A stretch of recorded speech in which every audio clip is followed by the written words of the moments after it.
attendees room. So welcome to all of you. And we are streaming on YouTube as well. So hopefully lots of folks will be able to engage in tonight's work. I am dropping into the chat for everyone the link to tonight's deck. So we'll be going through it on screen, but because there is a lot in there and it's dense, it might be helpful to also have it open so you can refer, kind of go backwards and forwards in the deck as is useful as we go along. Excellent. Hope everyone is having a good Monday. I'm gonna share my screen and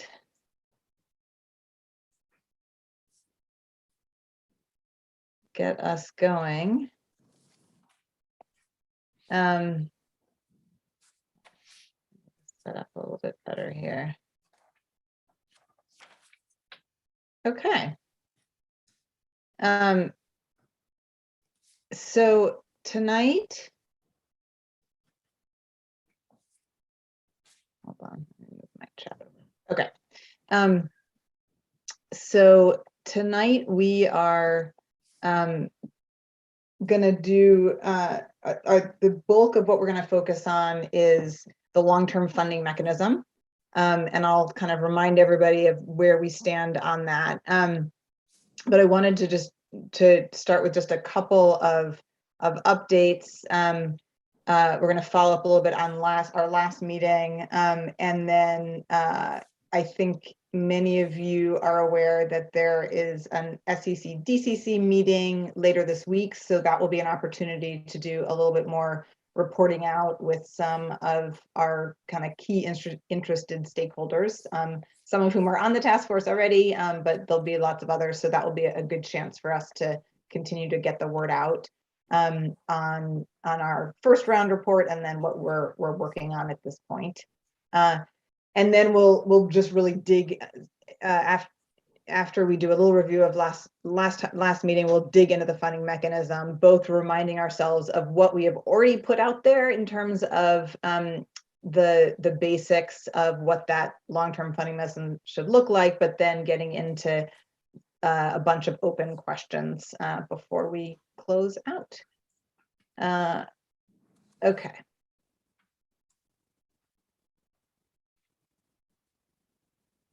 So as folks recall, there are four sort of big topics that are outstanding for our second report. Last time we spent some time on the experience piece as a factor in the salary scale, and we'll look at that in a stack. Today, we are mostly going to focus on that second and third bullet point, where we're really looking at what the approach is going to be for the funding mechanism and for how to calculate funding levels for individual facilities, the kinds of things that we want ECE to sort of keep in mind for that. Before we do that, last time we talked about some of the priorities we wanted to think about in terms of incorporating experience as one of the elements of the salary scale. So you all will recall that that our charge was to develop a salary scale that took into account role, credential, and experience. So each of those, for role and credential, that is something that we had already. Oh, sorry, I'm going to interrupt myself. Yes, the Spanish interpretation is available, so folks should be able to click on the globe on the screen. And I'm going to repost the message in Spanish on the chat. Oh, sorry, that's not it.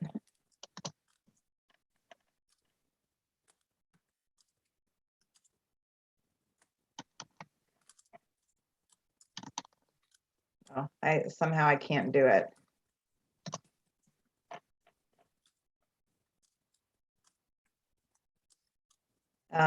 Can someone note in the chat if in fact it is now working for them? It is. Perfect. Okay. Excellent. Sorry about that. And thank you to our interpreters again. So we in our first report, we created the basic salary scale that had differentiation by role, so teacher and assistant teacher, and by credential level. At last week's meeting, we spent some time talking about how we would approach adding in the experience piece, which is the third element. And so following up on last meeting, we agreed that we would mock up 3 basic versions of a step scale for each role and credential level. The first one that comes sort of as close as we can to mimicking the DCPS scales, including the same percentage increases and number of steps, the sort of policy for when you go up a step or not. So basically try to mimic DCPS as closely as possible. And then the other variations were to basically smooth out those step increases to reflect annual increases that had a standardized % increase each year. And then to do the same thing with a standardized dollar amount increase each year. So we're in process on those, and they do, they each start and end at the same dollar number, but have a different pattern along the way. So task force members will be able to take a look at those soon to look at what you think about those different approaches. So I just wanted to just flag that so that is underway. Okay, so let's get into our focus for tonight, which is around the long-term funding mechanism. And I want to remind folks of a few things as we go into that. So first of all, this is, I know everyone knows this, but it's just helpful to sort of keep it in mind that the long-term mechanism will not go into effect until sometime in FY23. So there is some time. And so what we are working to do tonight is to lay out some of the priorities that we think ECE really needs to be considering and sort of hewing to as they develop the more sort of detailed implementation plan for how this would look. But we're not, we are not. First of all, it's not our charge to do so, but also more relevant. There's a lot of information that will continue to need to be gathered to be able to get into the sort of level of detail that ECE ultimately will need to get into. So I'm just going to keep reminding us to keep at that level of, helping to set those priorities and direction without getting too in the weeds. So with that,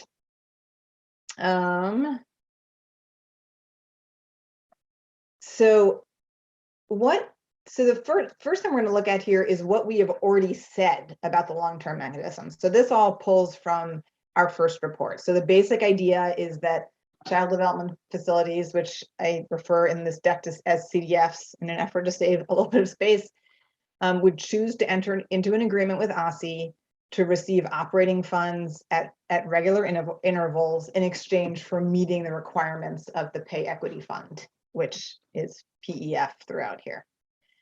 So specifically, that ECE would develop an agreement that would lay out the salary requirement, so meeting the minimum salaries as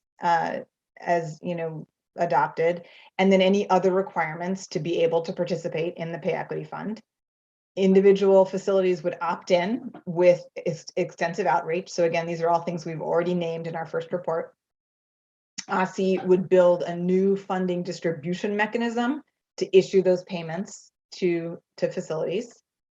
And the facilities would receive program level funding based on some kind of formula that accounts for multiple factors, including, for example, some of these. And we'll get into what we think are priority factors later today. But again, the idea is this is program level funding. It's not linked to individual children in the way that the subsidy funding is. It is at operating funds at a program level. We also said that appropriate and sufficient support and technical assistance for participating facilities will be critical. So that was something that we called out in our first report.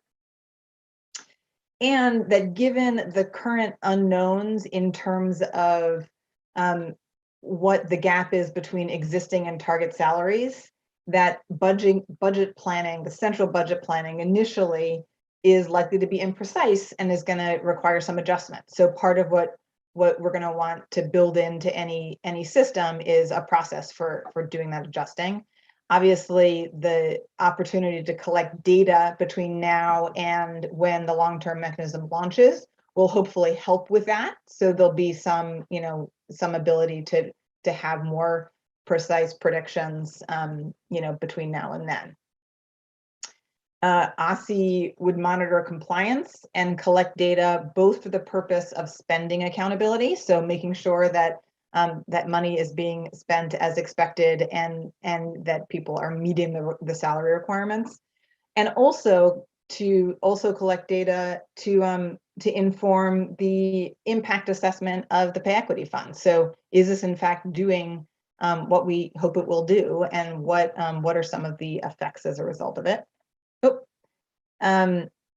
And finally, that ECE should find opportunities to streamline and combine reporting where possible. So when a program is getting funding from multiple ECE programs, that there would be an effort to use that that overlap to reduce reporting burden where possible. And as we've talked about, that that is a goal that everyone shares and that can be challenging to meet given multiple data systems that don't necessarily talk to each other. Those are all things that ECE is very aware of and working towards.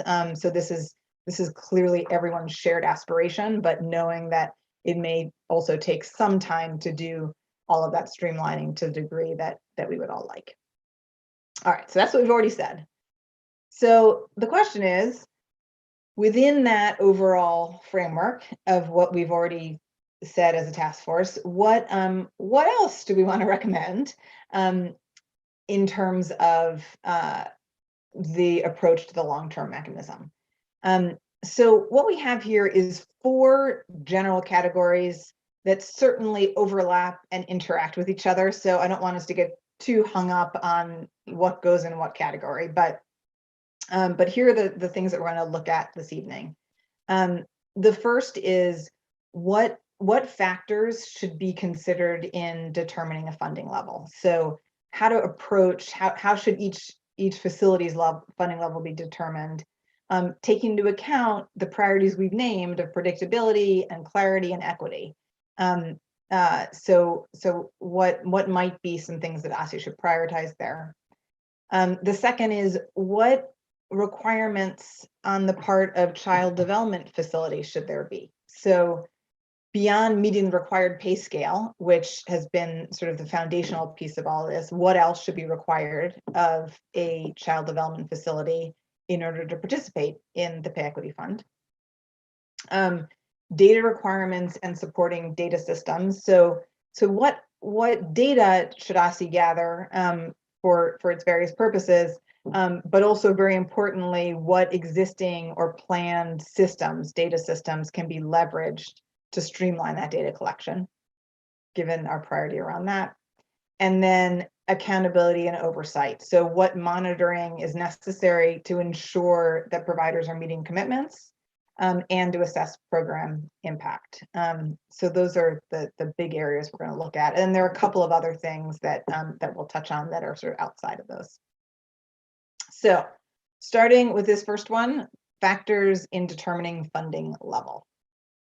And I promise I'm going to stop talking soon. We're going to go through a little bit more background.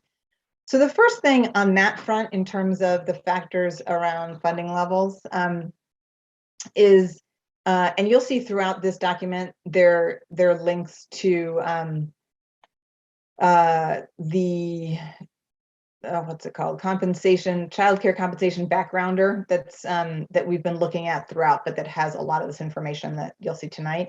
So one of the things that that I thought would be helpful is to look at what can we learn from the stabilization grants that are different. They have a different purpose. There are a lot of differences between them and what the Pay Equity Fund would be. But I think there are some things that are helpful to draw on, sort of that are instructive. All of the text on this page comes out of that Improving Childcare Compensation Backgrounder, which is linked in the deck so you can go to that. But basically, in terms of how states and territories approached the creating their grant formulas for the stabilization grants, almost everyone included program setting and capacity in some way in their formulas. And then states added a number of other factors through which programs could receive additional funding.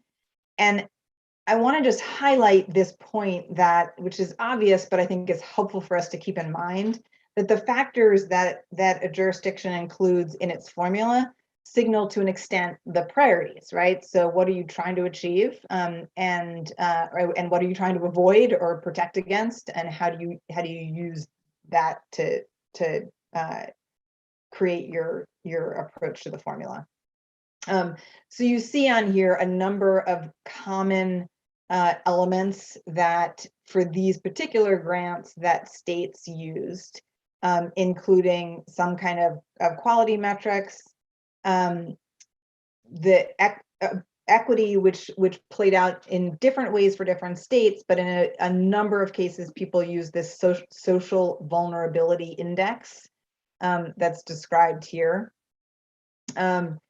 Also, the age of children served. So there was, particular focus in many places on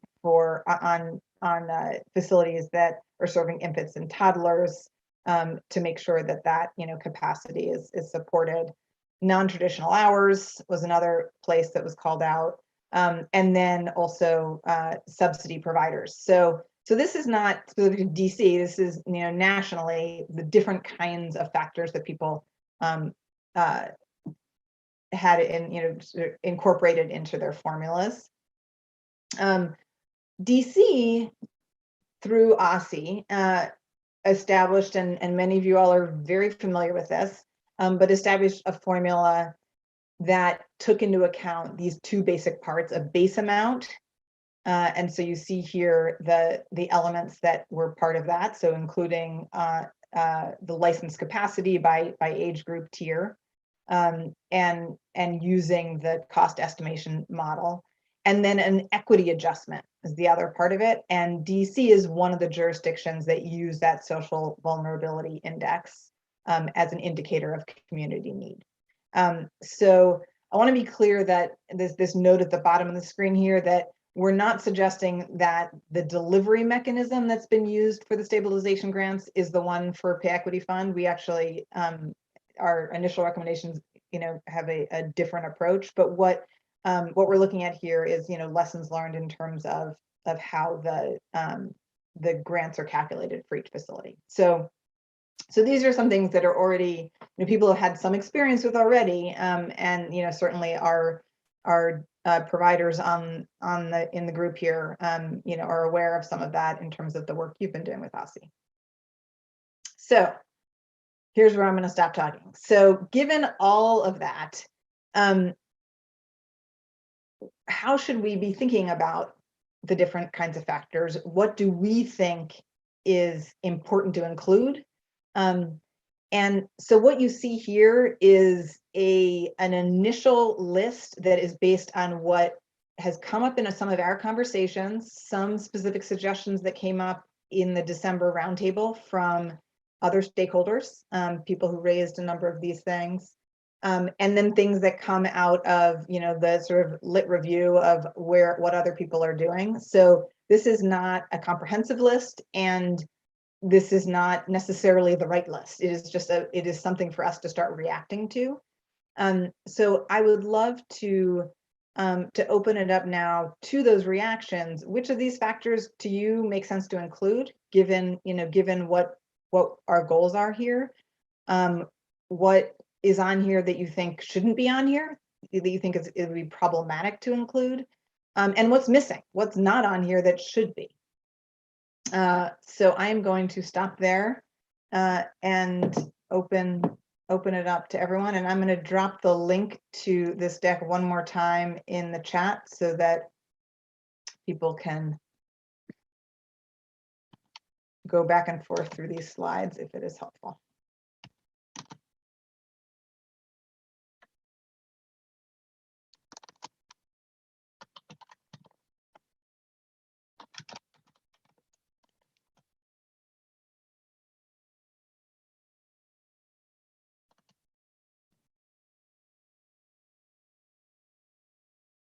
What is striking people as either making sense, not making sense, or something that's missing?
Can you just say a little bit more in the leftmost column? I mean, to me, like the basic inputs, I think I follow what's there. It seems reasonable. It's the very last one. Can you just say a little bit more about that? Like what types of considerations are we talking about?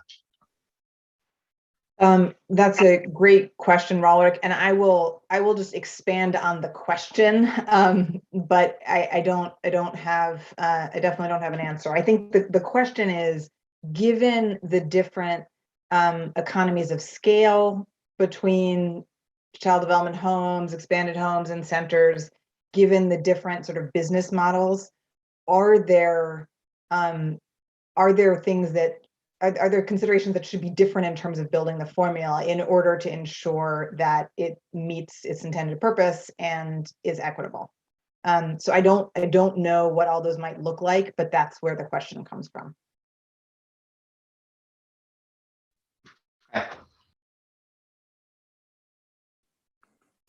This is Rakaya. I don't have a totally formed thought on this yet, but want to reflect maybe conversations that I've been a part of or have heard, specifically around the licensed capacity and actual enrollment. I think what I want to raise here is mostly some, building in some sort of, I don't know how to phrase it, but like some sort of, I don't want to call it cushion necessarily, but, programs enrollment varies. So building in, based on sometimes on factors that the program can't control, but having a teacher in place is important to being able to enroll. And so I think what I'm trying to say is something in the tension between the two of those things would probably be important to include, that allows consideration of the license capacity and enrollment, but isn't exactly either of those things, because many facilities are licensed for more seats than they're actually filling. And then also enrollment fluctuates enough that for some programs that, losing a teacher because the number dips for a month or two, or however long we want to define that timing, could be challenging too. So I feel like something that is kind of a combination of the two, where there's an allowance for, or like a definition. And I feel like maybe ECE collects some data on staffing patterns or something like that. But what I'm trying to say is like some way of saying, here's how many children I plan to enroll this year, which I see that you have listed under kind of like desired capacity. And then maybe a check on it based on like an average of a certain period of time in terms of actual enrollment, or something like that. I don't know. That's not exact. I mean, it's not a perfectly formed idea, but just trying to name that kind of tension between on that issue.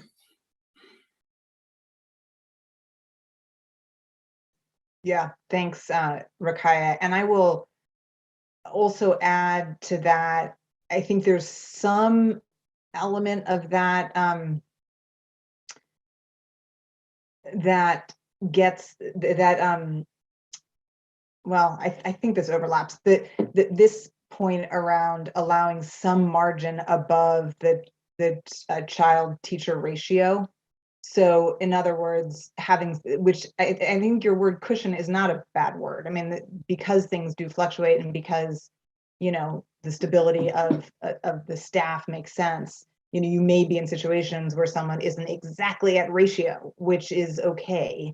And you'd want to build in some of that. So, yeah, I hear what you're saying, Rakaya, and I think that's right. Like figuring out how you do that in a way that, you know, is still obviously like fiscally conscious. You're not just giving people, you know, as much as anybody asks for kind of thing, but recognizes that fluctuation. So exactly what that looks like, Sarah might have a better idea. But I think the concept makes sense to me.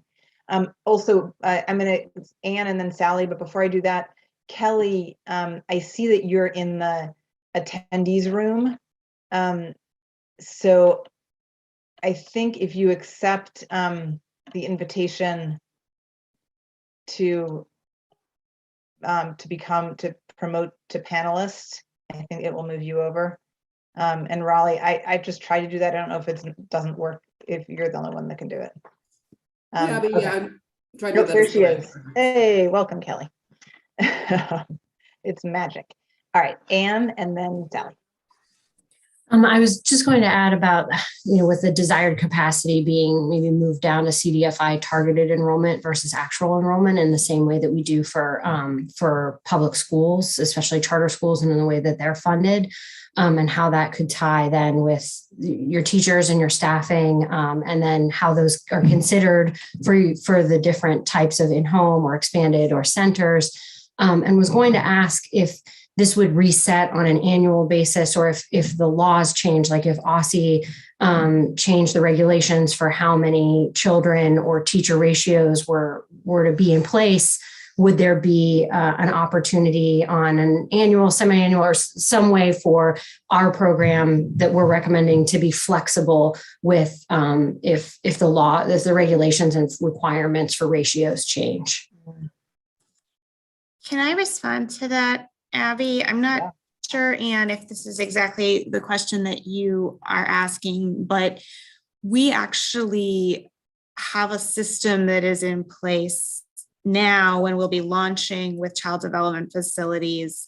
I think in the next month or so, we've been training people on it now, that is designed to collect information on the facility's desired capacity, enrollment and openings in real time, and would allow us to update that information as frequently as, I think, weekly, but at least monthly if people were updating it regularly. And the system is designed so that it will interface with the childcare management system that a business uses, and can also be updated via mobile for folks who don't have computers. So one thing we could consider doing in a system like this is, you know, using that data as the basis for some of this thinking. That would mean that if folks were going to participate in this program, they would actually need to provide data through that system, which would ultimately have a lot of benefits, because that data goes into our My Child Care DC website and will enable parents to see in real time which child development facilities have vacancies, enable us to track enrollment in a way that we haven't been able to, and inform thinking about supply and demand and where to invest resources in new ways. So that, I just wanted to respond to what I think was part of the question you were asking, that there is a way we can address some of those things. And I think if we were doing that, it would not need to rely as much on sort of what potentially would be changes in our, licensing ratios if those were to occur, because we would be looking at actual data on children. And so I think that would provide some space for that, to do that. My assumption is that any kind of formula like this is probably not something we would want to codify in statute, although, currently, for example, our subsidy regulations, our subsidy rates are set in regulation. And it would be important that any formula that we do, be based on things that align with principles the task force lay out, but also be transparent, in terms of requirements to publish it or to share the information with people. So those are some of the things we would need to think about to that question you were asking. It's really helpful. Thank you, Sarah.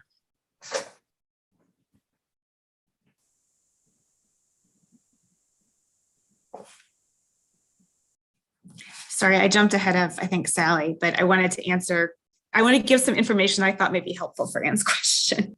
And maybe just before Sally or Sarah, are you saying, is that kind of, so that I catch the right drift, that this OSCE's about to gather all this information and launch it, we would need to recommend to tie this into that information gathering system? It would not necessarily be automatic, but it would be a great way for providers to not have to have another portal that they had to upload information, and it would help it be more seamless, and time saving for both the providers and OSCE not having to build another reporting system. So I don't know that you necessarily have to recommend the specific system. I think if you wanted to recommend that this information be part of it, I wanted to give the task force the information that there is a system that basically is now and will be in place that has the ability to do some of that. It's possible in the future we might want to make changes in that system or how it intersects with other systems, but it is something that could be leveraged for this purpose. Thank you. Thanks for that, Sarah, and for the question, Anne. A reminder in the chat, and this is as much to me probably as anyone, to remember to speak slowly enough that our interpreters can keep up. Sally, can you say a little more about your comment in the chat? Yeah, and in a way, this sort of builds upon what Rakaya posed and Warwick. We are a mixed delivery system, and there are so many different, types of programs out there.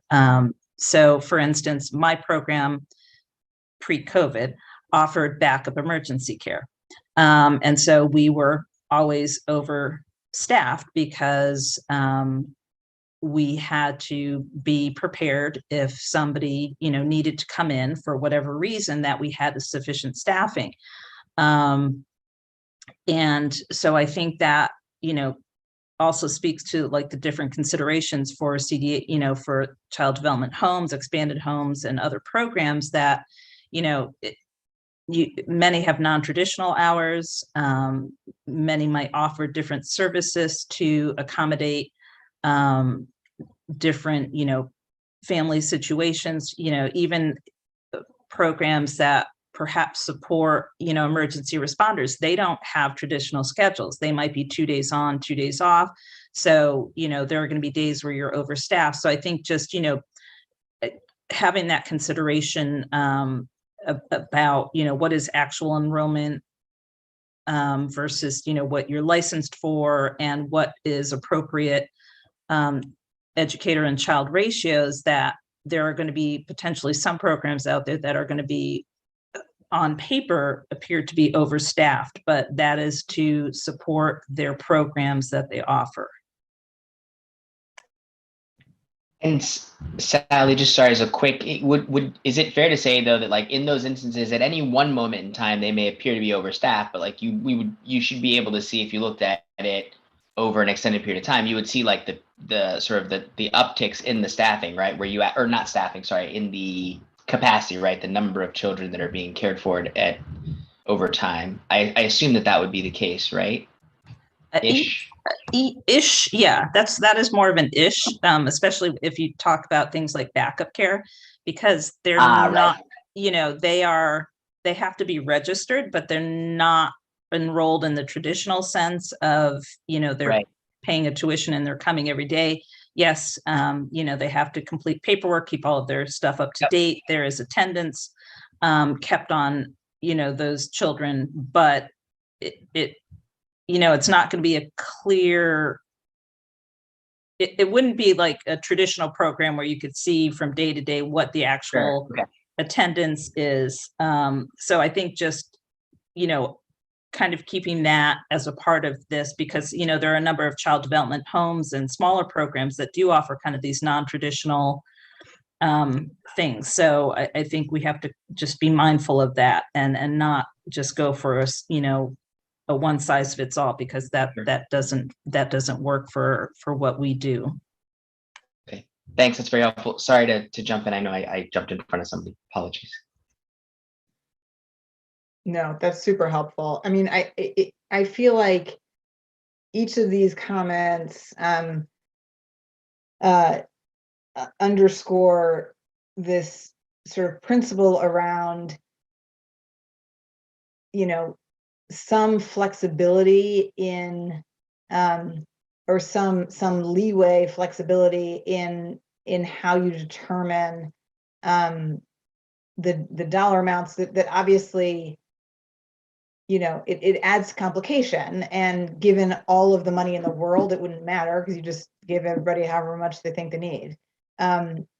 Given that is not the world we're in, figuring out how to define those priorities, and then perhaps, I mean, one of the things that that I know some other jurisdictions have done in you know, similar kinds of situations is having a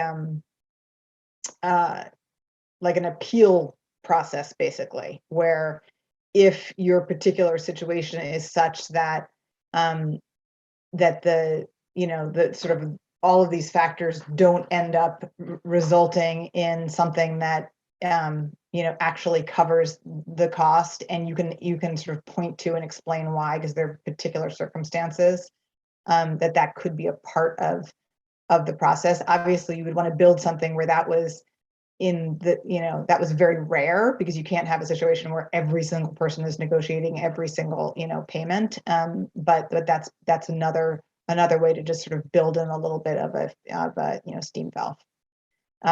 Marika and then Michael. Yeah, I mean, also as a continuation of Anne's comment, I think looking at enrollment more sort of as a point in time, like we do DCPS and charters, may be helpful. While it's great to have more real-time data, I think for predictability reasons, as well as to minimize the administrative burden, it may be helpful to look at a point in time for enrollment.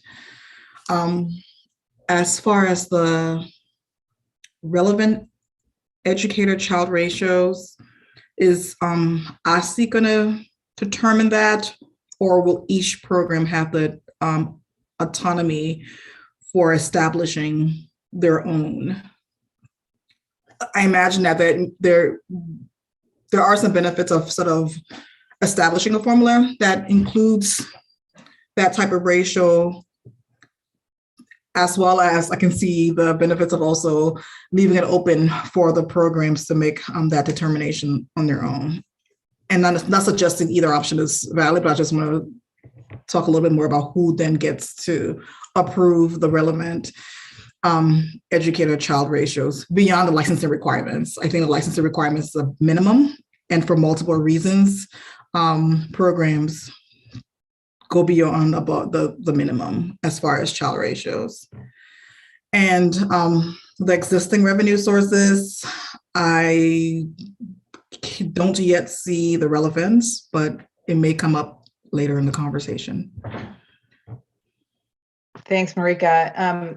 I want to use I think maybe your second point to sort of reframe another question for the group. That is just another way to think about some of this is again, like, given unlimited resources, you wouldn't need to, and people could say, I have, 15 teachers and that's how many I, need to have additional funding for, whatever. That given resource limitations, one of the things I think we just need to be thinking about, and the ratios is a great example of, there's a certain baseline that, is in regulation. So you must have that. I think, Marika, you're right that for all kinds of good reasons, people may go beyond that, have smaller ratios than are required.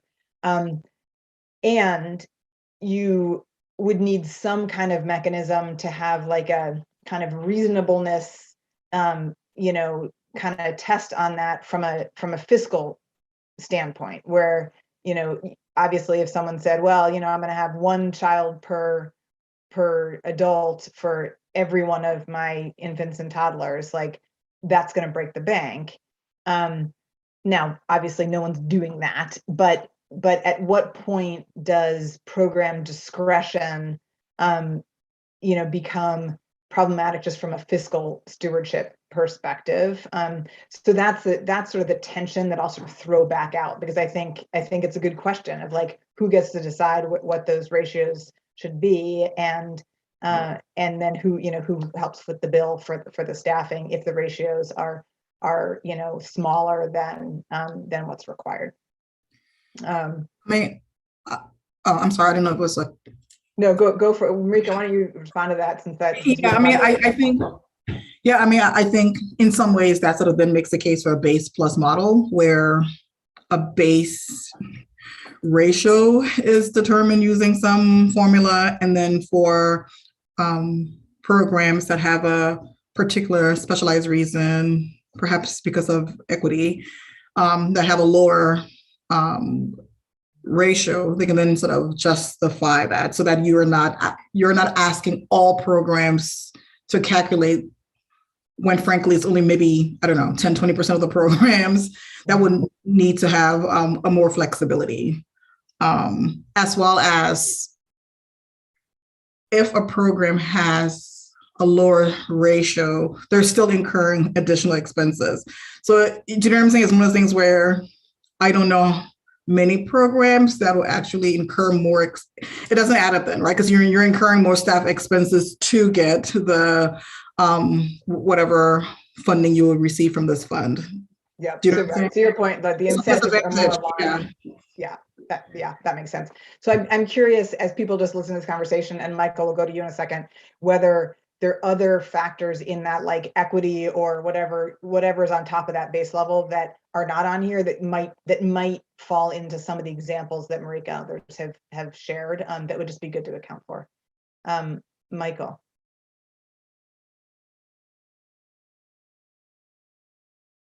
Michael, if you're talking, you are on mute.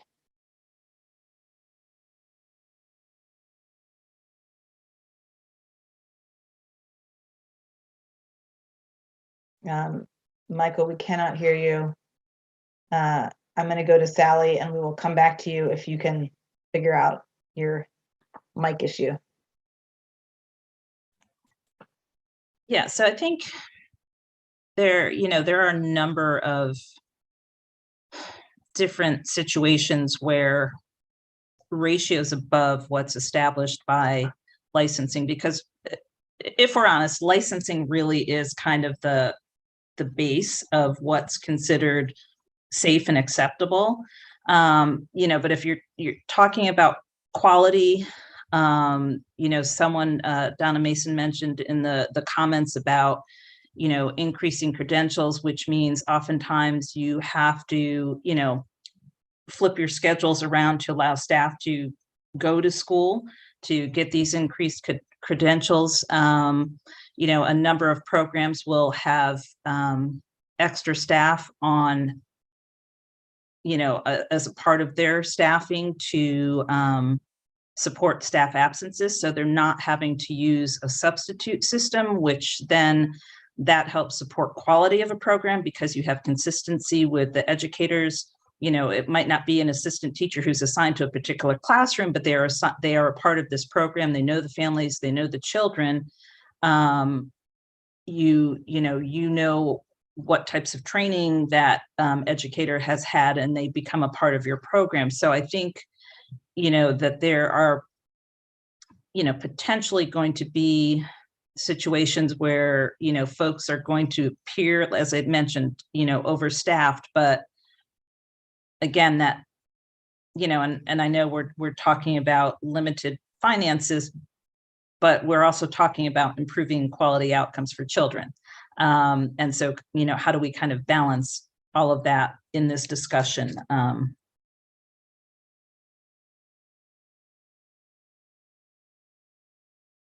Yeah, thanks, Sally. And then on this, so Marika talked about a base plus idea, and Rakaya reinforced that in the chat. So I think that's the basic idea. Again, similar to what ECE has done with the stabilization grants, where there's a base amount that's, again, based on certain factors, and then an equity adjustment.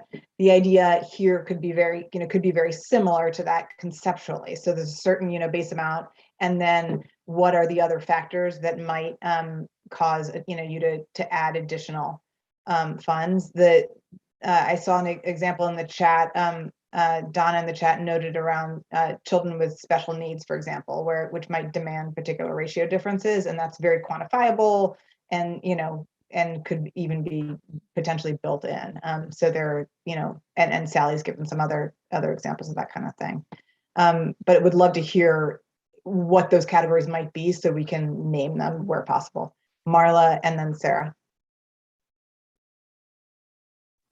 My hand is raised also, Abigail. Oh, okay. I'm sorry. I really have a question for Sarah. I know that with pre-K, if you receive, like, for instance, Head Start funds, there's some formula where there's some deduction from that, or in those types of things. Are we talking about with this fund? I guess no, I'm back to you, Abigail, actually. In the existing revenue sources, are we talking about a similar situation that if you're receiving these funds, there will be some type of scale where there's some amount of deduction from this fund because you're already receiving other funds? I just want to understand that just a little bit better. What's the thought behind it and the intent behind it? I mean, well, the thought behind it more than intent. Yeah, I think, and I'll invite Sarah to chime in on this too, because she can probably speak to this better than I can. But I think, yes, the idea is that that depending upon your various revenue sources, essentially certain programs are in a stronger financial situation than others, and you would in some way work that in. I want to be clear that we, as a task force, have been specifically named that we don't want to penalize providers who have already figured out a way to pay their educators more, that they shouldn't be punished for that. At the same time, where people have revenue sources that allow them to build budgets, without having to charge more to families or whatever, but allow them to build budgets where their needs are somewhat less, that would be considered. But exactly what that looks like, I leave it to others. And I want to apologize, Michael, that yes, I had seen your hand up, and I will call on you. I tried to call on you earlier, but failed. But Sarah, and then Michael. Sure. Thanks for raising that question, Dr. Dean. My sense is that this was actually one of the questions Abby was going to ask the task force to weigh in on tonight. So I'm glad you raised it. In the case of PKEEP, there's a specific statutory requirement that those funds be used to supplement and not supplant other funding sources, which is sort of why that program is designed to wrap around other programs and take them into account. I think this is one of the reasons why over time our cost model will be incredibly useful, because it is true that there are programs that have some additional revenue sources, and that in some cases those revenue sources may mean that those providers don't have as much need as some other providers might in order to have sufficient revenues to pay their staff a higher wage. But we know that many of those additional funding streams also have their own requirements that increase costs in other ways. So it's not as simple a matter as just saying, well, you got Quinn, which, involved this benefit to your funding, and so we're going to reduce the amount by this much. We would need to do cost modeling, and that probably means that this is something that we would need to adjust over time, based on a variety of factors, and with input from the community as we sort of see what people's experiences are. And also, it's possible that some of the federal funds that flow to some of our providers may also change in various ways in the future that we can't predict right now, that could potentially have implications for this. Okay. Sorry, I'm just following in the chat that yes, there are two Michaels, and one of the Michaels, I could have sworn I heard Cynthia's voice. It's my voice, but I don't know why somebody switched me to Michael. Okay, that makes much more sense. I was like, I really thought that was Cynthia, but maybe I just misheard. Okay, Cynthia, aka Michael, but you are Cynthia. It is your turn. Go ahead, let Michael go, and I'll just go after the Michael. I know. I think you are the one that wants. I actually think Michael does not want to speak. Oh, okay. Yeah. Okay. Sorry for the confusion. I just wanted a little bit more basic input about the different considerations for CDHs and CDXs and CDCs. The basic inputs, because under the equity factors, I don't see a major equity factor that incorporates family childcare, because we technically get paid less than centers. That's a big equity factor, and what that payment would look like for us and for our positions and existing revenue resources. Because we don't get paid for children that have special needs, that's a big thing also too. So that's a payment issue there. And then existing revenue sources, subsidy plan, pre-keep, and Head Start. I guess maybe it'll come up in another time. I'll address it then. Yeah, no, that's super helpful, Cynthia. So I guess one question is, so you gave a couple of specific examples, including the children with special needs, that could be an explicit factor. I guess I'm wondering, is there just like a CDH factor, that's like simply or is it really about size? We had heard that there's no reason why we're paid less, but since that is a factor and it's an equity factor, that I don't know why we're not getting paid the same, that falls under to the equity factors, but I don't see that there. I see social vulnerability, dual language learners, non-traditional hours, and operating in a childcare desert. But one of our big factors is the fact that we don't get paid equally. So I wanted to make sure that what that would look like, and I want it listed because it is a major factor for us. So I think that needs to be on an equity factor because it's a major equity for us. Yeah. So you would place this piece around different considerations for child development homes and expanded homes and centers. You would place that as an explicit equity factor around child development homes and expanded homes. Is that right? Yes, I wouldn't add it for centers because centers don't have that factor. Right. We share the piece about special needs, but they get paid and we don't. So that's a factor. And then it's just for child development homes and child development expanded homes. That's not a factor for them. It's a factor for us. Thanks, Cynthia. You're welcome. Thank Um, other reactions on any of these things? And again, like, we're trying to give direction around what feels most important. Are there things that feel missing? We've added a few already. Or things that should not be on here that you think are problematic to include as part of determining funding levels.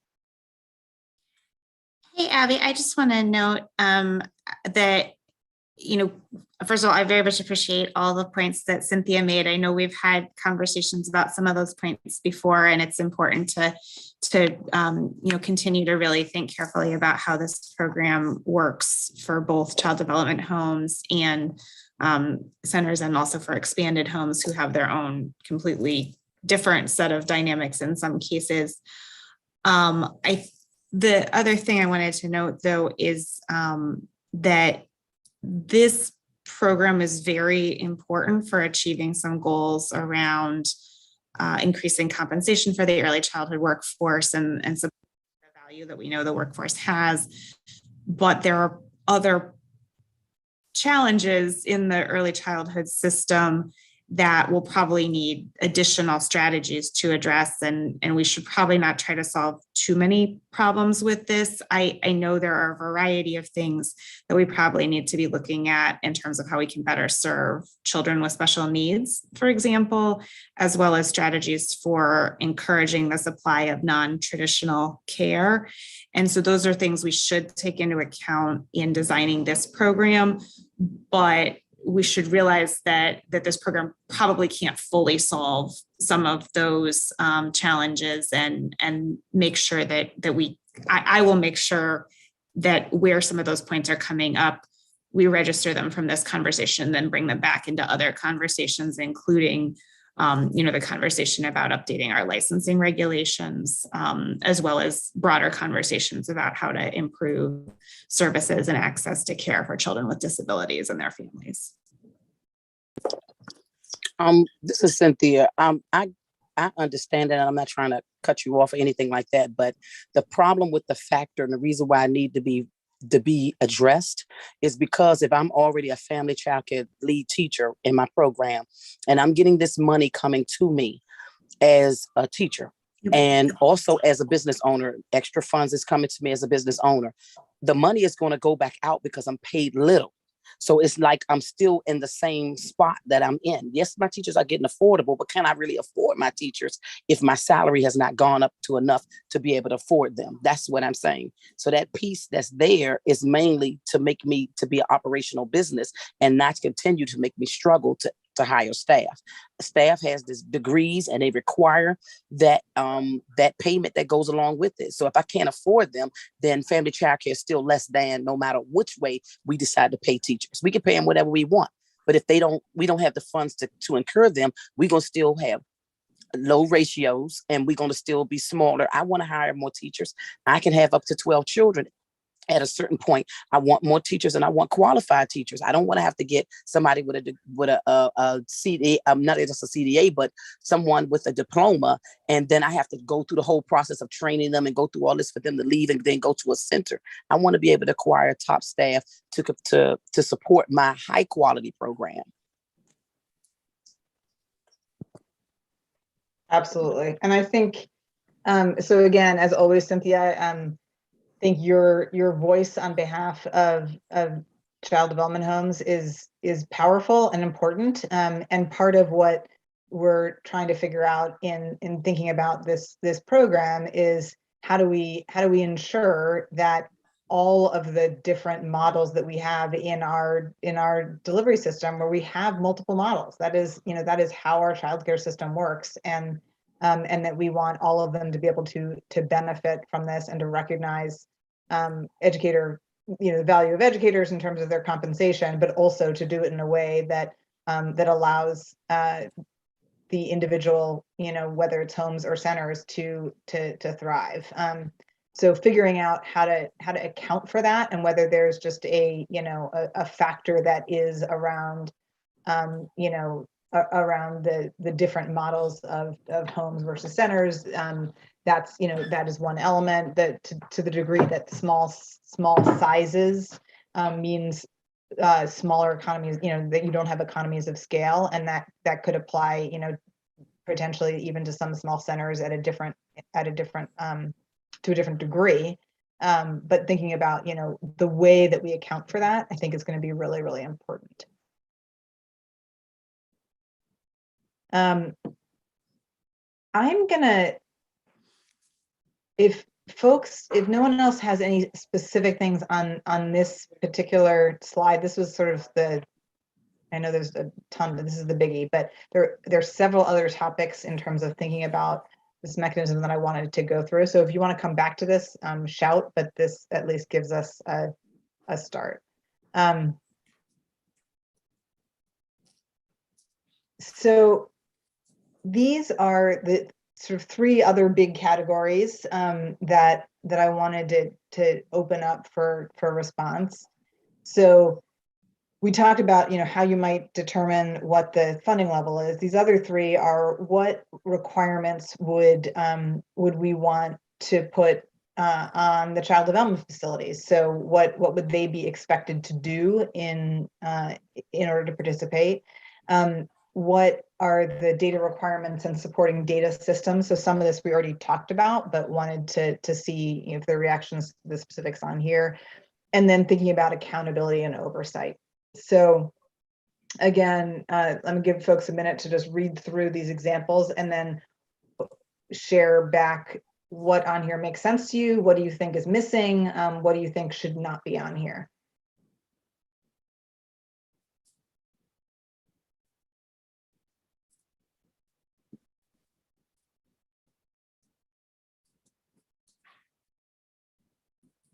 Sally and then Taryn.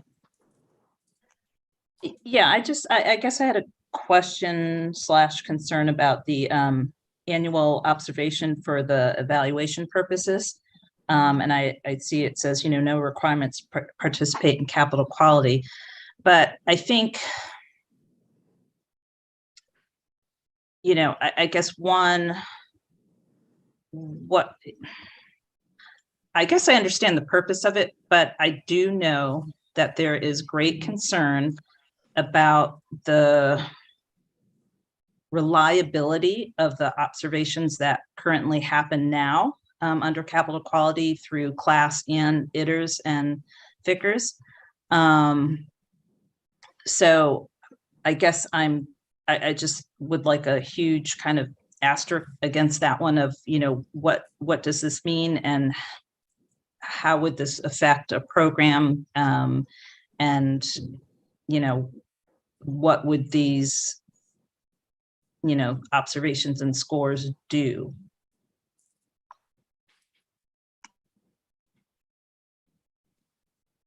So I will just offer a thought on that and invite others to weigh in. I think conceptually, to your last point, Sally, around what impact would this have on programs, my sense is that this would not be about any kinds of consequences for individual facilities, but rather to be able to gather a wide range of data in order to be able to assess the overall impact of the pay equity fund, so that it would be more around that evaluation and not around an individual facility's evaluation. But again, let me open that up to other people's thoughts about what could be. And I guess the other point of that is, so one, who pays for these evaluations? And two, as I mentioned, there is a huge concern about the reliability of these scores. And so I think we probably, I think there are other things that probably need to happen to make this a successful part of this program. But I just really wanted to raise those right now. Thanks, Sally. And I encourage other people's thoughts on that as well. Taryn.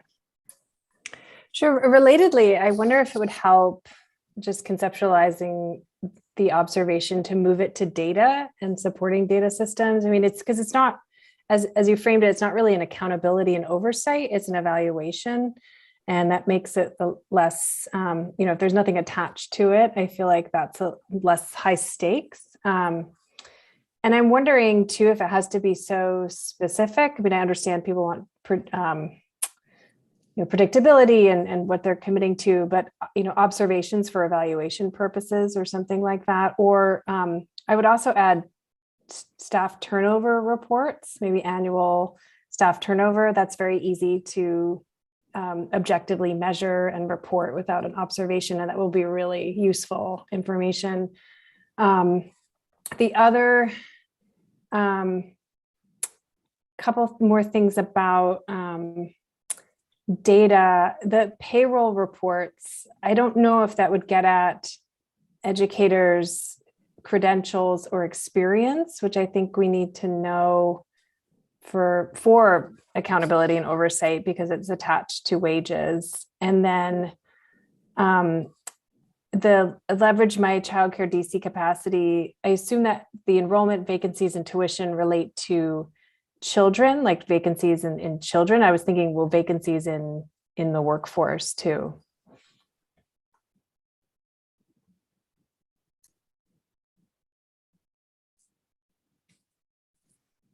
Thank you. And I will also, we talked last time around some baseline data that would be important to collect, in part around continued design of the program. So that I included that slide again later in this deck, but that includes some of the stuff you talked about, Taryn, but not all of it. So that's really helpful. Okay, either Michael or Cynthia wants to say something. So whichever of you it is next, and then Marla. I think it may be me. Me and Michael gonna share this name today. I was looking at the data requirements for the leverage of My Child Care DC. So that means that if it's a requirement, providers will be required to go in the lady was like weekly, go in and do that. So that means that's a position that My Child Care DC is not going to be doing, or they're going to do it in addition to us doing it. Because right now they already call providers and get their numbers. So that means that's something that they have moved on to the provider themselves now, if it becomes a requirement here. And I was a little concerned about the payroll reports for eligibility educators. I guess it's only for the individual staff themselves. You just want the payroll for that. I was a little confused about that one. And I am very worried about the accountability and oversight, the actual class observation and PEF, and then the purposes of no requirements to participate in capital quality. We already having issues with those evaluations with capital quality already. We don't get the information. We don't know how our programs actually fall in the scale of them. And to have that as a requirement already, I'm just against that one being under accountability. I think it should be evaluation, but not be weighted this heavily here. Because right now we're still trying to figure out the FECers, and we don't know what our numbers are detailing. They don't give you information, it just evaluates you. And then whatever the subjective person who's evaluating you give you an explanation, it's not the full index. It doesn't make you better. It just says that this is a global thing that you have to fix, and you don't know really the details of why you got that number. So I'm just worried about that one. Thanks for that. And it sounds like, Cynthia, at least to some degree, Taryn's suggestion would help with that, where if it's clear that there's no stakes for the program on that at least in part responds to what you're saying. I also don't know, Sarah, if the piece around My Child Care DC, if you want to speak to that at all. And I think the idea is to streamline, not to do more, but actually do less. But I want to make sure we're clear. Yes, this is another way of phrasing the system that I was talking about earlier. And it sounds like, Cynthia, you've been on some of the calls with Bridge Care about their system and functionality.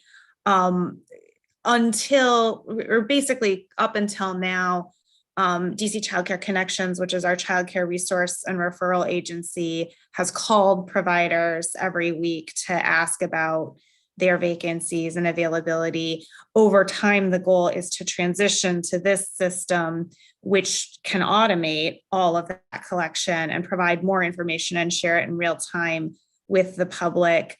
and to do it in a way that intersects directly with childcare management systems of providers who use them, so that if a provider is using a childcare management system, they actually won't have to talk on the phone to DC Childcare Connections every week. That doesn't necessarily mean you can update things every week through BitchCare. It doesn't necessarily mean providers would be required to update weekly as part of how we would implement something like this. Our strong preference is to try to get as many people as possible using childcare management systems so that it could be done automated, which is one of the reasons we're working with this specific platform. I will note one other thing about observations, which I really appreciate Taryn's recommendation to move to data, because I think from my perspective, I would assume this is a data piece and not accountability for providers. The thing I would note about it is that it does also provide an additional data point and source that can be combined with other information to help track the trajectories of educators through the workforce and help us get a better picture of sort of people's experience in child development facilities in the district in combination with the other data we collect, which we've seen some other states do really useful things with that kind of data over time to analyze things like turnover.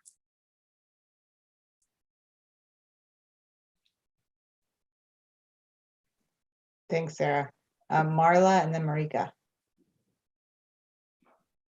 I think I don't have a question anymore. If we're comfortable with moving it to data requirements and supporting data systems, then I think that's fine, because I was going to raise the same issues. I think until we are confident in the reliability and validity of some of the tools we currently have, then we want to make sure that it's not accountability oversight. The other question is, if we were to one day become comfortable with that, would it be an additional observation, or would it be the ones that already facilities receive?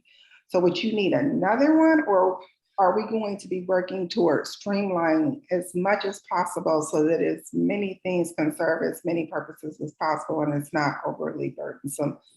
And even to the center or to the teacher? I'm just wondering. I mean, our goal in implementing this, Dr. Dean, will be to leverage existing systems, data, information as much as possible rather than adding new things. We are in the process of transitioning to a new data system. So in many cases, it's all going to be a new data system, but I don't think we envision trying to add additional elements where they would replicate things that already exist, including the observations that are already conducted. Obviously, those are only conducted currently for providers that choose to participate in capital quality. So if observation were to be part of this entire program, that would mean we would need to conduct observations for folks who join the system but don't currently participate in capital quality. And I think I'm gathering you, Marla, you very tactfully phrased your comment as a question, but I am going to suggest that what I'm taking away from it is that any possible way to combine this with existing observations would be a recommendation. And I am assuming, based on our conversations to date, that others would agree with that if in fact this is a part of it. And I hear the concerns about it as just a baseline, but if it is a part of it, that it certainly should not be its own separate observation if a program already has observations. Marika. Sorry. Yeah, I think the ones that stand out to me, sort of this idea of real-time enrollment, sounds like the real-time enrollment data we're going to have access to is really for consumers. And my childcare DC, and while it'll be helpful, but we should perhaps decouple it from the payment. and perhaps use again, just to make it more predictable, use a point in time payment structure for enrollment, or one point in time enrollment to drive the payment like we do public schools. We don't use real-time enrollment to fund public schools. And looking at the annual CDF budget submission to ECE, reflecting salaries and benefits, I'm wondering if there's already something in place that can be used instead of that. Perhaps a tax form, W-2, something else that the CDFs will already have in place. And again, that could just be a random sample or something comparable. I'm still unclear about the use of the quality assessment. For what purpose? Is it to evaluate the impact of the funding on quality as a whole, which means that's for sort of, again, educational purposes and continuous quality improvement purposes, and that will not require every participating program to be assessed. A sample would be appropriate in that case. I think those are what I have for now. Thanks, Marika.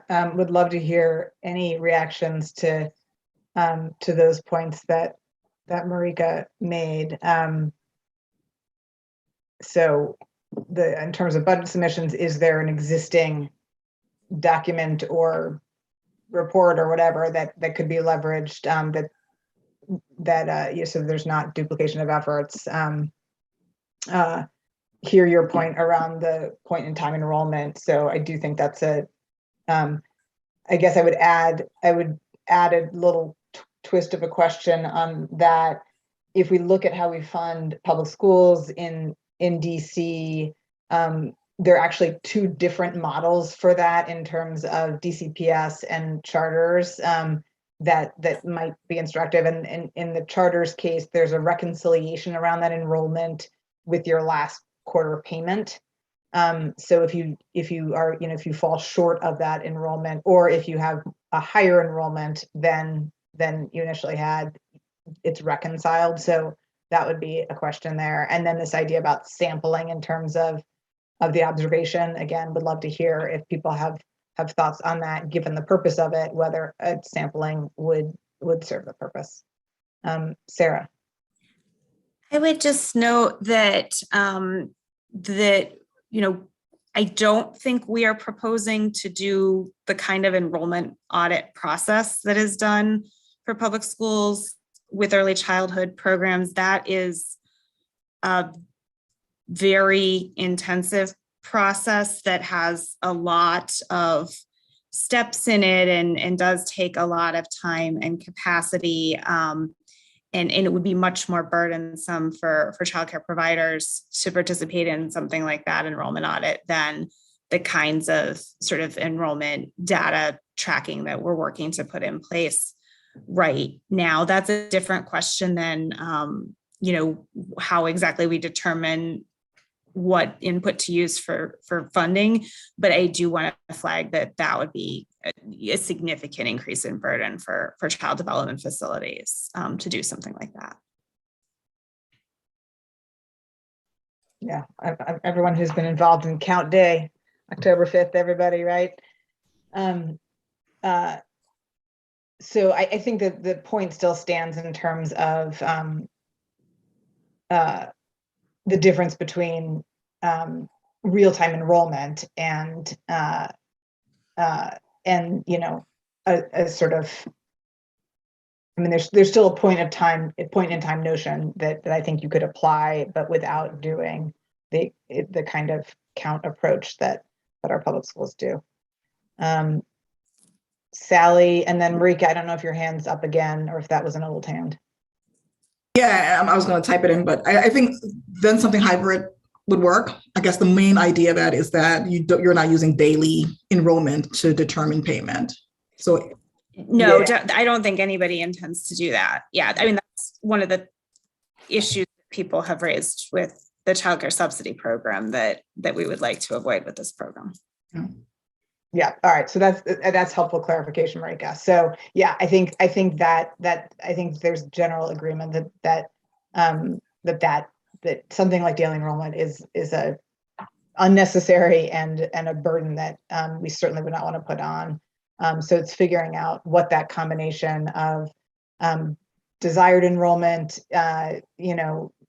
actual enrollment, so that gives you some flexibility for the reasons that we talked about, but is not simply licensed enrollment or licensed capacity, sorry. Yeah, and being clear about what enrollment data is being used to drive payment, particularly if OSCE is going to have access to more data about enrollment. Do you know what I mean? Like being clear about, it seems programs will be submitting a lot of data about enrollment. And I imagine that all programs will be encouraged to do so for consumer engagement reasons to support families looking for childcare, and just being clear about not using that to then, I don't know, serve some punitive purpose, because then that may impact what data, the validity and the validity of the data, if folks know that what you put in the system is what's going to be used to calculate your payment. Yeah, fair point. So those incentives need to be aligned properly. Sally and Marla. So I agree with the discussion around the real-time enrollment and also the evaluation sampling. The question that I have is around the annual CDF budget submission to OSCE reflecting salaries and benefits. And we've touched upon benefits, but how will this fund support benefits and programs? So you're expecting programs to show what types of benefits they're paying. Are they getting financial support through this fund to improve benefits, provide benefits? And I know we kind of, later on in the deck, it gets into kind of benefits cliffs and things like that. But I think that's a real discussion that we need to have. Yes. So definitely that is a conversation we need to have. And I know there's a lot of energy around that topic, as there should be. I will just say, in terms of what we're talking about here, I think there are two things to consider. One is the need upfront, and this maybe isn't even in the accountability and oversight. It's in the baseline data collection, that understanding better what the benefits landscape is going to be an important thing, that in terms of the ongoing compensation work. So that's sort of separate from that. And there are different ways that you can collect that data that don't necessarily need to be, every single program, and to get a sense of that landscape. But the second thing is that because we don't yet know how far the $72-ish million is going to go when we launch the long-term mechanism, there's in my hope springs eternal moments, there is enough money that we can start looking at providers being able to use some of that towards increasing some of their benefit supports. We just don't know if that's the case. But I think if it were, and if it weren't, we want to start collecting information about that. If it weren't, then we would want to start collecting information so that advocates can, start making clear to, to the council and the mayor that there needs to be a little more money in the pot. So I think either way, there's going to be some need for that data. But I think we just don't know yet where that's going to land. Marla. To the previous conversation where Sarah talked about supplanting and supplementing funds, because child care subsidies are awarded the amount you receive on the daily attendance of a child, how will that wrap into this in terms of supplement and supplanting? Unlike pre-K, which is not dependent on the daily attendance of a child, but yet the salary will be in place regardless to the attendance of the child or not. So I'm just wondering if we thought about how these will support one another and what the formulas will look like. And with that being an outlier, how that will affect how this all works together. Do you have a sense of what you think it should look like, Marla?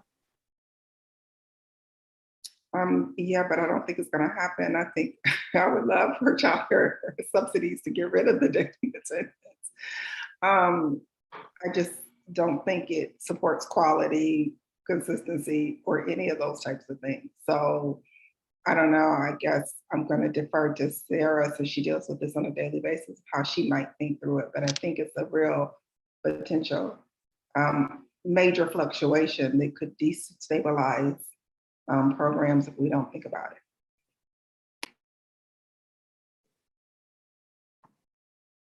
Thanks, Marla. Christina.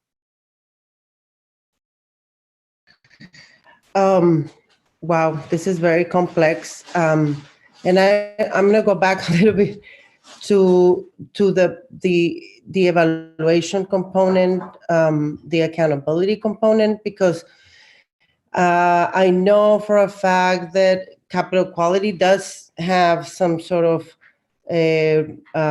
compensation depending on your scores, if I'm not mistaken, because I think, I've seen the different rates for the higher quality in their observations.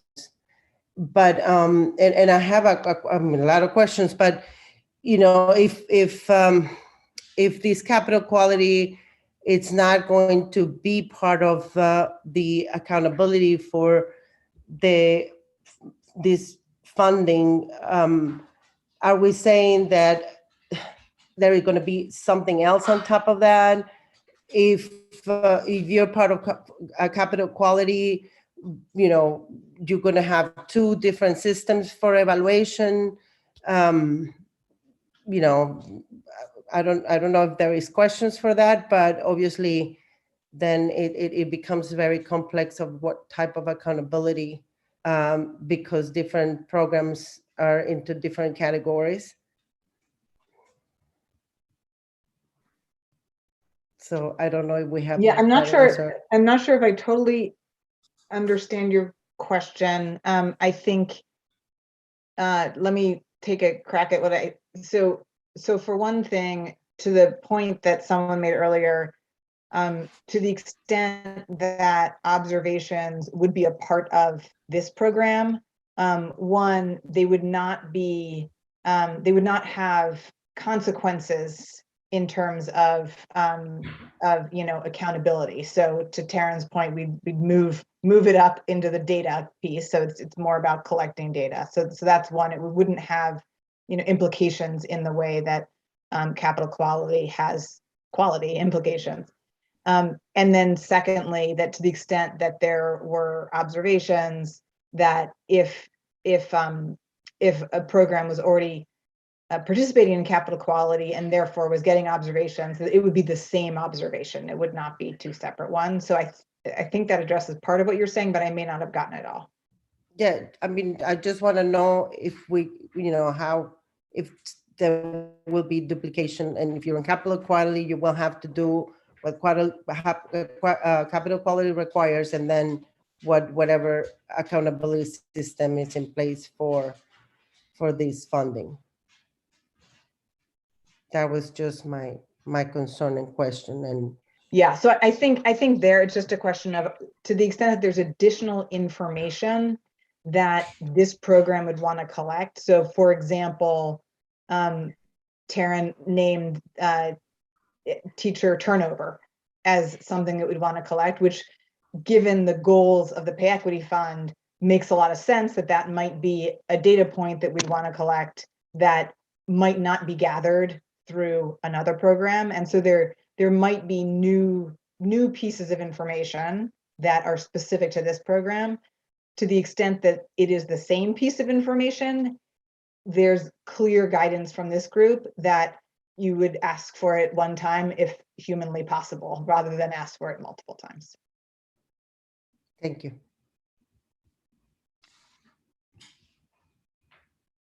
Sally has a question in the chat. Will programs that are part of capital quality be expected to be a part of the pay equity fund? So I would open that question to the group. I think our general approach as part of our first report was that programs could choose to participate in the pay equity fund or not, and whether or not you participate in any other program, subsidy, capital quality, any Quinn, anything else is independent. Everyone would get an independent choice, but I certainly open it to folks if this makes you think otherwise.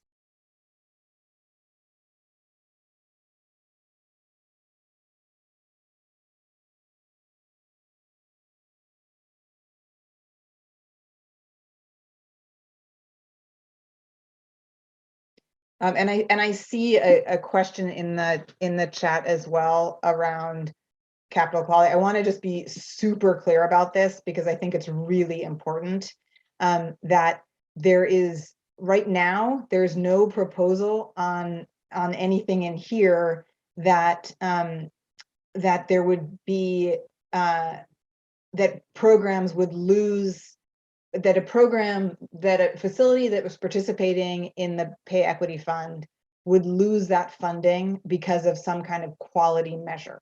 Now, if a program, for example, did not meet the requirement of paying eligible educators according to the new salary scale, then that might be a reason why there would need to be some kind of censure or ultimately not providing funding. So there are certain specific things that would be required of facilities, particularly around paying salary, which is obviously the point of these funds. So it's not that there's no situation in which someone might lose funds if you use those funds for something other than salary, for example.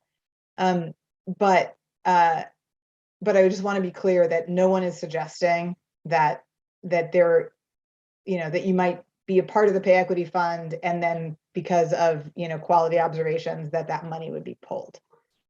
Because there are a few questions about that. I want to make that clear.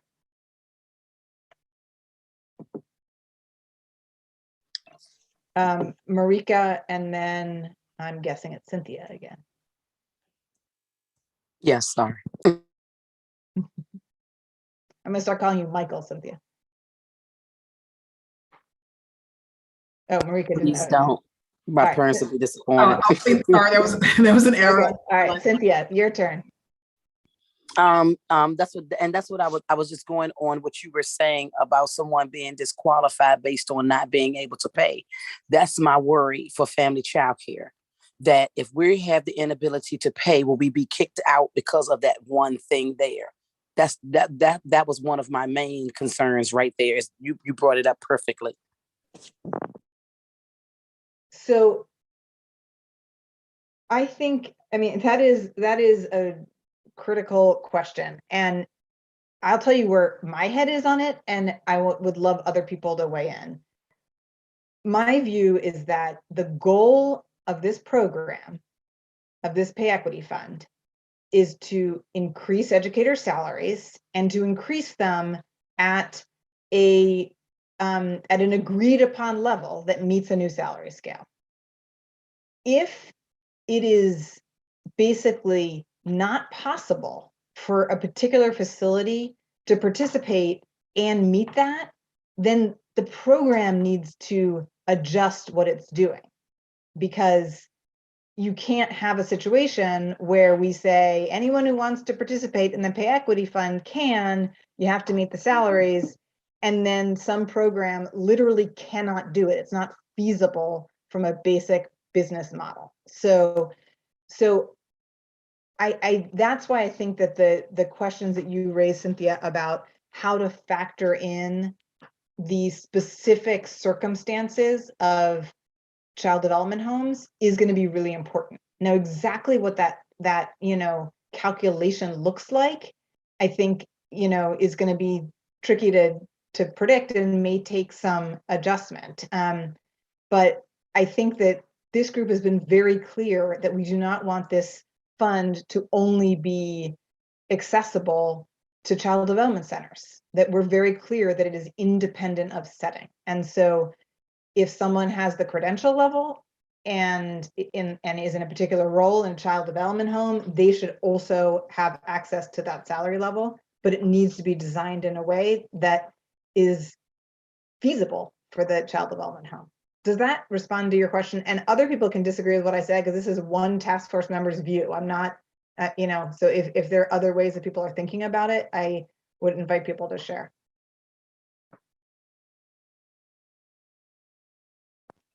I guess this is Cynthia. That's the way that I'm viewing it, and in the past, and I'm going by what history has done and what I've seen. We say one thing, and then it comes down the line, and it's something totally different when we see it on paper. I'm just saying that what I would like to see. I'm not saying that you guys or anybody here is trying to exclude family child care, but we have been excluded. I'm saying that's been written, and it's been told, and it's been said, and it's been studies have even been done. I just don't want this to be another reinvented wheel that I'm participating in to be at my own demise here. I'm saying that if there is going to be a pay scale, that's fine. I believe everybody should be able to get a raise. I've been around since the dawn of time to want that. But I just don't want to set myself up or someone else up saying that, okay, the pay equity fund is available, but we can't attain it because of our lower subsidy rates or the fact that we charge lower in private funds. Yes, we can bring it up to a certain amount, but wouldn't we be in the same place that centers are if we do decide to bring up our private rates up to amount that centers are charging? And to be able to, and still won't be able to pay those salaries. Because now we're at a center level, responding at a center level when our setting is not conducive to that. We have lower class sizes. We have a lot of things that play factors into how we operate. We do six salaries. We have 6 positions. We're the accountant, we're the lead teacher, I'm sometimes the cook, I'm a whole bunch of other things. Those are salaries that I'm not even considering. I'm just saying that I want to be able to afford staff, and I would hope that this conversation, and no one acted as if that they wouldn't, but I'm just saying I've heard the words before, but I need to see the action, because we don't want to get at the end of the road and it's not figured that way, but we can at least acquire staff of our own and be able to pay others at the salary that we're raising. Thank you, Cynthia. I think you articulated that very clearly. And again, I invite task force members to weigh in as to whether people are thinking about that in any different ways, so that we can be really explicit about it in what we share. Walrick. No, I mean, I was going to say that I thought the way that you had described it, Abigail, that was my sort of thinking, right? Like whatever answer we come up with, it should allow for everyone to participate. Like the idea that this task force would come up with a recommendation and so on that still excluded people, that was not something that I had contemplated, right? So I think that what you had outlined makes perfect sense to me, and I think, Cynthia, your points are well taken in terms of like making sure that actually translates into the reality, right, of making sure that it's not just center based.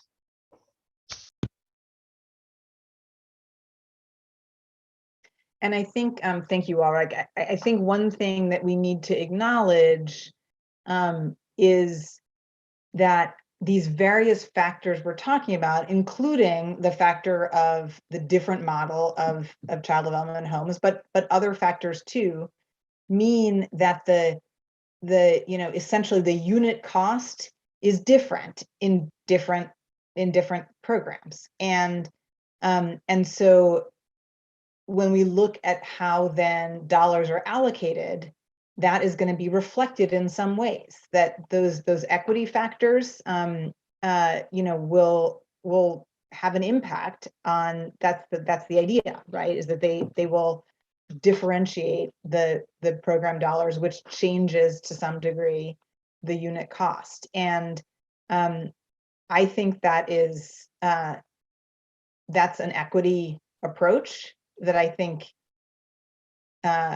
I think that our sort of overall principles that we've talked about throughout supports, but it's just a reality that I want to make sure everybody's clear about. It means that some people, some individual facilities will get more per kid or than others because of the way that the models are different. Sorry that I feel like I was stumbling over that, but I just think that's just important to acknowledge.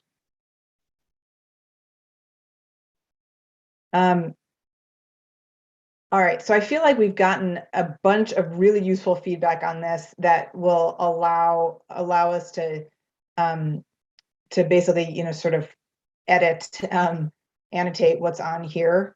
And I feel like I'm just looking at what's on here to see if there's anything that I feel like there's been disagreement within the group. I don't think so, but so I will work to basically clean up these couple of slides and put them in maybe a slightly less overwhelming format, and then bring them back as a set of that something that could be translated into the recommendations in our second report.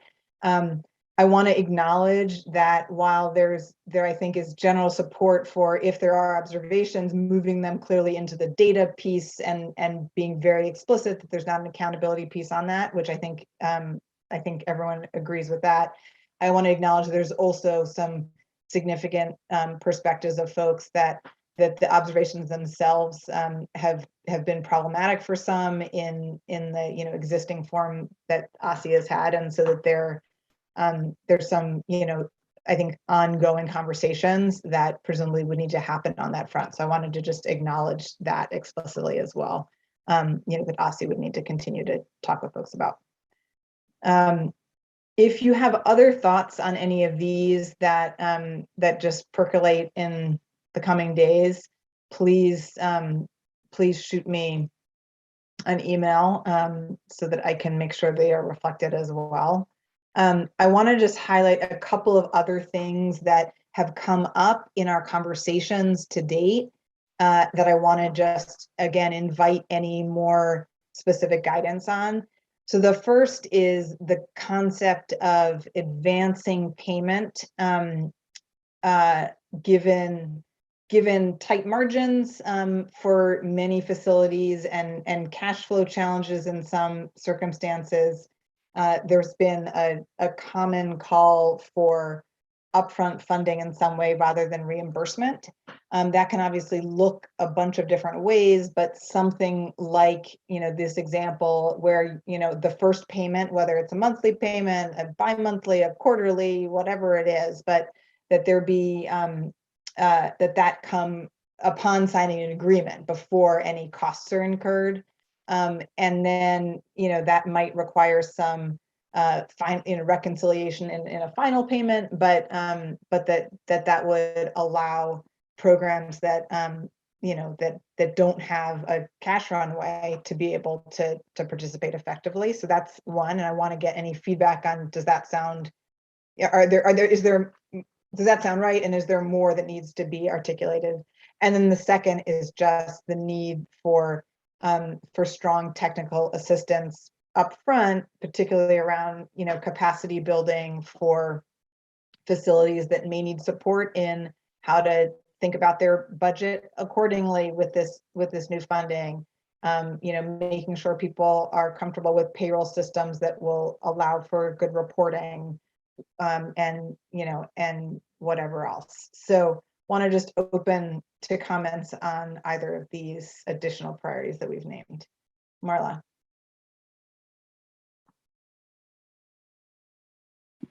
I'm in agreement with both those. The other thing I want to put on the table is I don't know how much of the monies we will use this year with the payments we're going to make in this fiscal year, but any monies that's left over, I really think they need to be specifically allocated to an unintended consequence fund, emergency fund of something, so that if we see that there's an outlier that we didn't consider, that we have put undue burden of harm onto their program, that we have some way of supporting them in the interim until we figure out how to bring them into the fold in a way that is not damaging to their program. Thanks, Marla. And so you're talking about for the short term or the long term or both? I'm talking about both. I imagine it's going to be a few years before we figure out some real consequences of all of the decisions. I mean, every time I listen to Cynthia, first of all, I feel very ill prepared to comment on anything with home childcare centers because I just don't have that frame of reference. And so I'm always concerned about what could be a potential unintended consequence that we haven't thought through, because I know I have that blind spot specifically, and I'm sure I have others. And so I'm concerned about not having a mechanism to have centers apply to some type of emergency fund that doesn't take forever to get to you, but will make you whole while they work to figure out what is, the reason for the situation and how we can improve it. Yeah. Thanks, Marla. Rakaya. I actually was going to comment on something else, and I will, but I do want to support what Marla just said. I don't know what the way exactly would be to do that, but I do. We have seen when we've put in new big systems into place, unintended consequences, and finding some way to create a little bit of space to address it. Although, and I say this recognizing that we probably don't even have enough money to do what we want to do all at once in the first year. So anyway, I just want to name that, name that my support for that. And also, I know that we've submitted our short-term report, but I think it's worth considering something like that for teachers, especially who may face benefits cliffs issues in the short term. I say that recognizing we've submitted that report. But anyway, what I was trying to actually comment on originally was folks in my coalition have named in their principles very strongly the advance payment piece. And the thing that I feel like would be helpful, and I don't want to put anyone on the spot, and maybe it's not a conversation for today given the amount of time left, is to hear, I feel like I've heard from Sarah at times that there are some restrictions on the ability of OSSI to pay in advance and I don't know if it was just related to specific programs or if there's a broader restriction. So maybe in another meeting or at some point we could just maybe clarify it, like are there any existing barriers, and are those things that we need to worry about at this stage? And that's it. Thanks, Rakaya. I don't know how complicated of an answer that is, Sarah, but if there's guidance that you can give at this point, I'd love to hear.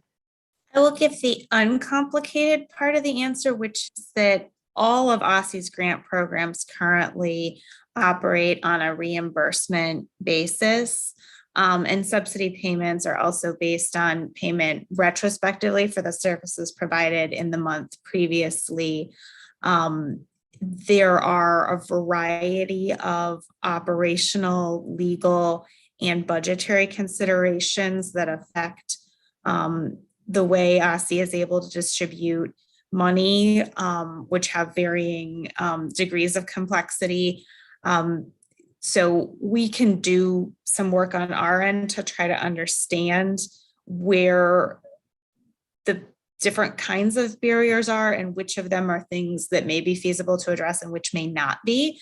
But yes, currently with OSSI's existing grant programs, they do need to operate on a reimbursement basis, and that does affect sometimes the timeline for distributing funding, for example, through some of the relief funds we've managed this year.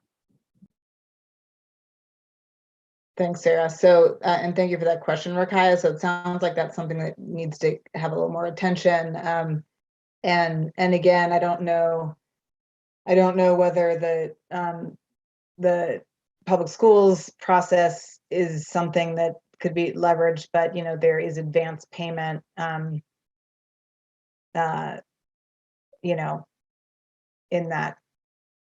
in that system. So yeah, I don't know. There's like a 10% or whatever it is.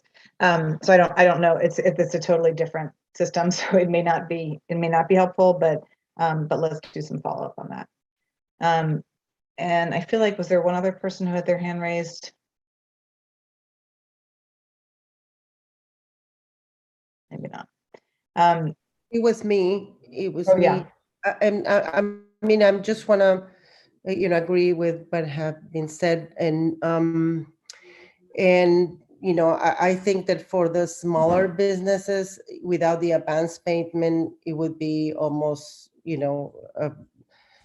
their not being able to operate, and putting all this money up front, especially if we're talking about, raising the salaries of all the workers, and also in terms of technical assistance, and not just the language access, but also, working culturally with different groups to make sure that we meet the needs of the small homes compared to centers.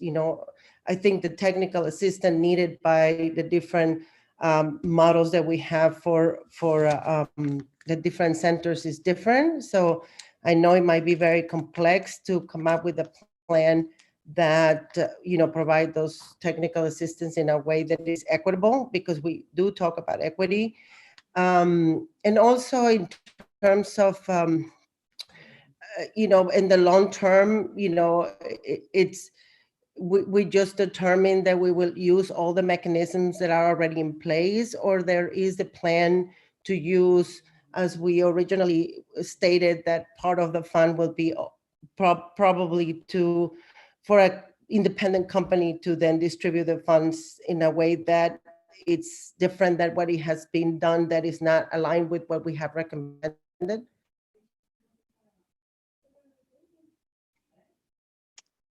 I'm not sure I'm following the question that you ended on, Christina. Yeah, I mean, it's all these funds will be distributed by OSI. Is that I see. So yeah, so the basic approach that to this point we've recommended for the long-term mechanism is that OSI would distribute these funds to the individual facilities, based on this signed agreement. So it would come from OSI to the facilities, and the facilities would then be responsible for incorporating dollars into educator salaries.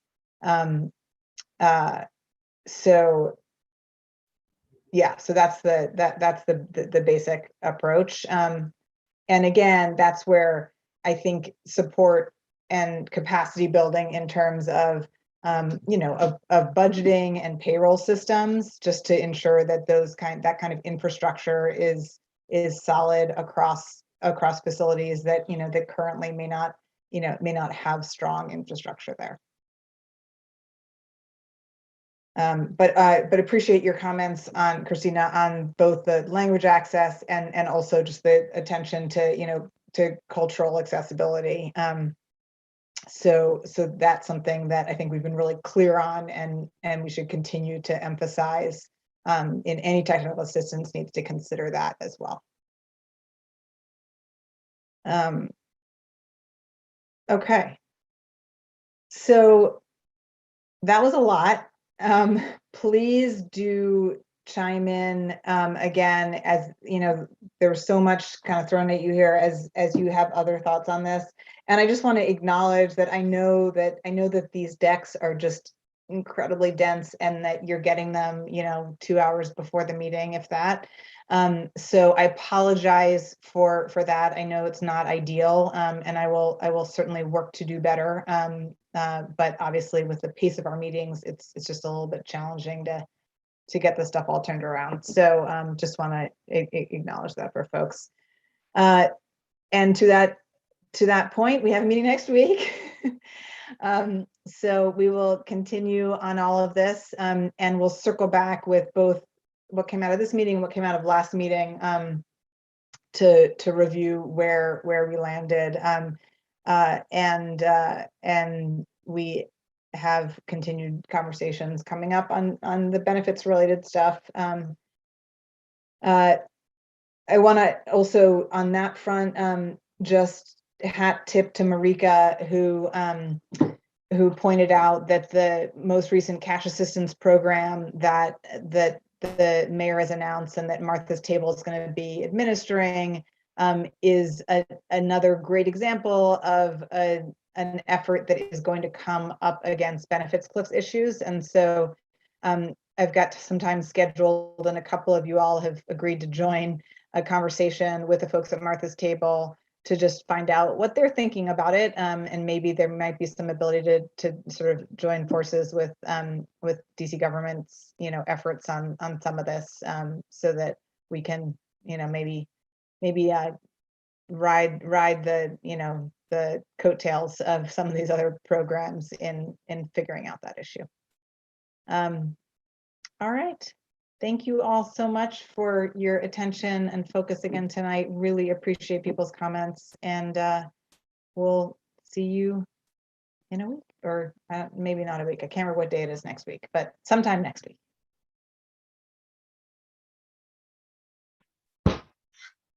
Thank you. Thanks, everyone. Good night. Thanks all, especially since Cynthia. Oh, hey, Michael. You guys are doing I'm it sorry. today. Yes, we just shared you today.